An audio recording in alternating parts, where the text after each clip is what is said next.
মৃত ব্যক্তিৰ আত্মা কিমান দিনলৈ তাৰ ঘৰত অহা যোৱা কৰে। বহুতেই কয় যি ঠাইত গোচল দিয়া হয় সেই ঠাইত আহি ৰখি থাকে, সেইখিনি ঠাইত আমি কি কৰিব লাগিব, য'ত কফন পিন্ধোৱা হয় তাতে আহি ৰখি থাকে, যি বিচনাত মৃত্যুবৰণ কৰে তাতে আহি ৰখি থাকে, নিজৰ মা বাবা ৰিষ্টেদাৰ তেওঁলোকৰ দুৱাৰে দুৱাৰে আহি দুৱাৰ দৰখাস্ত কৰে, দুৱা বিচাৰে। এইবোৰ শৰীয়ত সন্মত হয়নে নহয়? মানুহৰ মৃত্যুৰ পিছত 3 দিনীয়া যিটো নেকি চাহাৰুম বুলি কোৱা হয়, চাহাৰুম পাতা, 10 দিনীয়া 40 দিনীয়া পালন কৰা, এইবোৰ শৰীয়ত সন্মত হয়নে নহয়? এইবোৰ জায়েজ আছেনে নাই? আমি মাছাইলখিনি ভালকৈ বুজাৰ চেষ্টা কৰিব লাগিব, কিয়নো আমি সকলো সেই পথৰে পথিক হয়। কুল্লু নাফচিন জাইকাতুল মৌত, প্ৰত্যেক জানদাৰ, প্ৰতিটি প্ৰাণীৰ এদিন নহয় এদিন মৃত্যুৰ সোৱাদ গ্ৰহণ কৰিবই লাগিব। আমি মৃত্যুৰ পৰা কোনেও বাচিব নোৱাৰিম। আমাৰ মাজৰ পৰা যিসকলৰ ইন্তেকাল হৈ যায়, জিন্দাসকলৰ ওপৰত কিছুমান হক থাকে, কিছুমান হাকাইক থাকে, কিছুমান দায়িত্ব যিখিনি আমি শৰীয়ত মতে পালন কৰিব লাগিব। তাতে যদি আমি ত্ৰুটি কৰোঁ, কিবা ভুল কৰোঁ, তাৰ কাৰণে মৃত ব্যক্তিৰ আত্মাই কষ্ট পায় আৰু অভিশাপ দিয়ে। আমি জানিব লাগিব এই জৰুৰী মাছাইলখিনি। আমি সকলো মৃত্যুবৰণ কৰিবই লাগিব। লিকুল্লি উম্মাতিন আজাল ইযা জাআ আজালুহুম লা ইস্তাখিৰুনা সাআতাও ওয়া লা ইস্তাকদিমুন। প্ৰত্যেকজনৰ কাৰণে মৃত্যুৰ এটা সময় নিৰ্ধাৰিত কৰা আছে।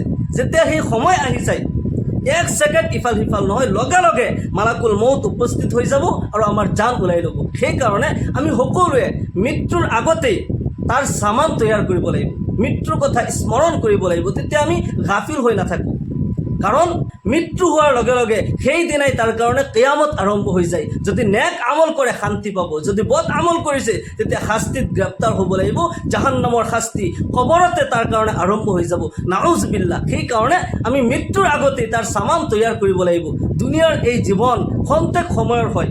আৰ দুনিয়া সালাসাতু আইয়াম, দুনিয়া মাত্ৰ 3 দিনৰ। ইয়াউমুল আমস, ইয়াউমু গাদিন, ইয়াউমুন আনতা ফিহি।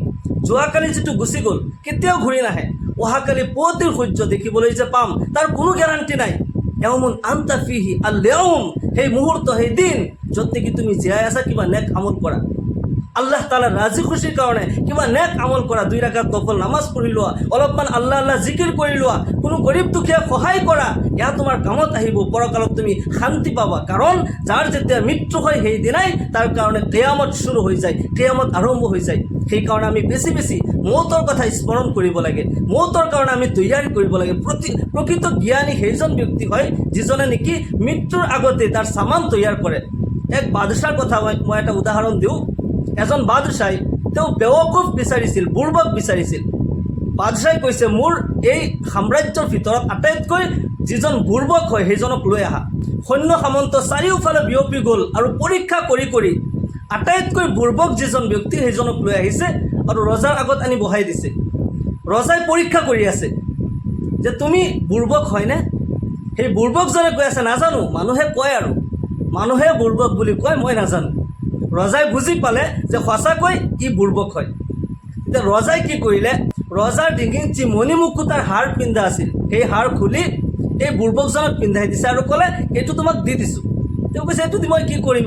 বোলে নহয়, তোমাক দি দিয়া হ'ল, তুমি লৈ যোৱা। তেওঁ লৈ গুচি গ'ল। ৰজাইতো জানে ই বুৰ্বক হয়, তাক দি দিলে। মানুহজন গুচি গ'ল। তেওঁতো বুৰ্বক হয়, একো নাজানে। ৰজাই যে ইমান কিমতি এটা হাৰ তেওঁক পিন্ধাই দিছে, এই হাৰ তেওঁ কি কৰিব একো নাজানে। ৰজাই পিন্ধাই দিছে, তেওঁ পিন্ধি গুচি গৈছে। বহুত দিন যোৱাৰ পিছত আচানক এদিনাখন ৰজা বেমাৰত পৰিল। এনেকুৱা বেমাৰ যে মৰাৰ সময় হৈ গৈছে। চাৰিওফালে মানুহে খবৰ ল'বলৈ আহিছে, মানুহে সুধি আছে হালত অৱস্থা কি। সেই মানুহৰ লগত এই বুৰ্বকজনো আহিছে, আহি সুধিছে কি হৈছে আপোনাৰ, কি অৱস্থা? ৰজাই কৈছে মই এতিয়া যাওঁ, মোৰ যোৱাৰ সময় হৈছে, মোৰ কাৰণে দোৱা কৰিবা।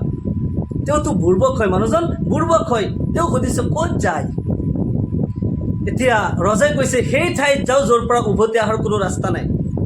এতিয়া বুৰ্বকজনে সুধিছে যে আপুনি সেই ঠাইত যাব য'ৰ পৰা আপুনি উভতি আহিব নোৱাৰে। ঠিক আছে, আপোনাৰ তাতে বিল্ডিং বালাখানা বনাইছেনে?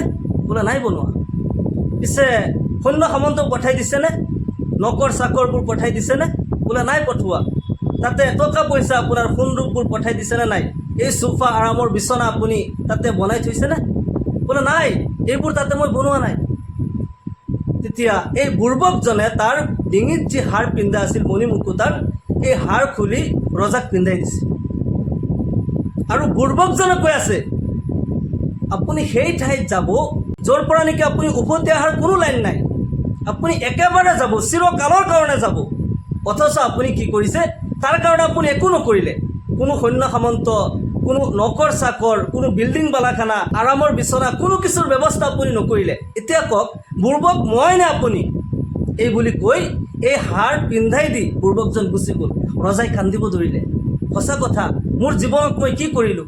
মই যাক বুৰ্বক বুলি ভাবিছোঁ তেওঁতো মোক জ্ঞান দি থৈ গ'ল যে মই য'ত চিৰকালৰ কাৰণে যাম তাৰ কাৰণে মই একোৱে ব্যৱস্থা নকৰিলোঁ। ৰজাই কান্দিবলৈ ধৰিলে আৰু তৌবা কৰিব ধৰিলে।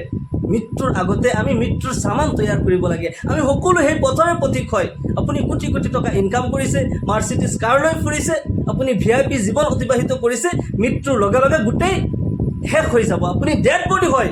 আপুনি কোন আলিম হয়, আপুনি কোন IAS IPS হয়, আপুনি কোন দেশৰ ৰজা হয়, ৰাষ্ট্ৰপতি হয়, এইবোৰ সকলো লেভেল শেষ হৈ যাব। আপুনি হ'ব ডেড বডি। আপোনাক ডেড বডি বুলি কোৱা হ'ব, আপোনাক লাশ বুলি কোৱা হ'ব। আপোনাক ৰখাই নথয়। যিমান আপোন নহওক কিয়, যিমান কোটি কোটি টকাৰ মালিক আপুনি নহওক কিয়, আপোনাক কোনেও ৰখাই নথয়। আপোনাক পুতি থৈ অহা হ'ব। লগে লগে তাজহিজ তাকফিনৰ ব্যৱস্থা কৰি আপোনাক দফন কৰি থৈ অহা হ'ব। সেইকাৰণে সেই সময় অহাৰ আগতে আমি তাৰ সামান তৈয়াৰ কৰিব লাগিব। মৃত্যুৰ কথা আমি বেছি বেছি স্মৰণ কৰিব লাগিব। আমাৰ মাজৰ পৰা যিসকলৰ ইন্তেকাল হৈ যায়, আমাৰ কিছুমান দায়িত্ব থাকে, সেইখিনি আমি সহজভাৱে পালন কৰিব লাগে। শৰীয়ত মতে আমি পালন কৰিব লাগে। যিটো সৱাল, মানুহৰ মৃত্যুৰ পিছত তাৰ ঘৰত কিমান দিনলৈকে অহা যোৱা কৰে, মানুহৰ সেই আত্মা কিমান দিনলৈ অহা যোৱা কৰে। বহুতেই কয় যে যি ঠাইত গোচল দিয়া হয় সেই ঠাইত অহা যোৱা কৰি ৰখি থাকে। যাৰ কাৰণে কিছুমান জেগাত মই নিজে দেখা পাইছোঁ, সেইখিনি ঠাইত কোনো নাযায়। তাতে কিবা ধূপ জ্বলায়, কিবা মমবাতি জ্বলায়। এইবোৰ চিন্তা কৰিব, এইবোৰ ক'ত আছে? এইবোৰতো কোনো চবুত নাই। মানুহ মৃত্যুৰ পিছত তেওঁ অহাৰ কোনো লাইনেই নাই। য'ত গোচল দিয়া হয়, য'ত কফন পিন্ধোৱা হয়, যি ঘৰত মৃত্যুবৰণ কৰে, কোনো জেগাতে আহিব নোৱাৰে।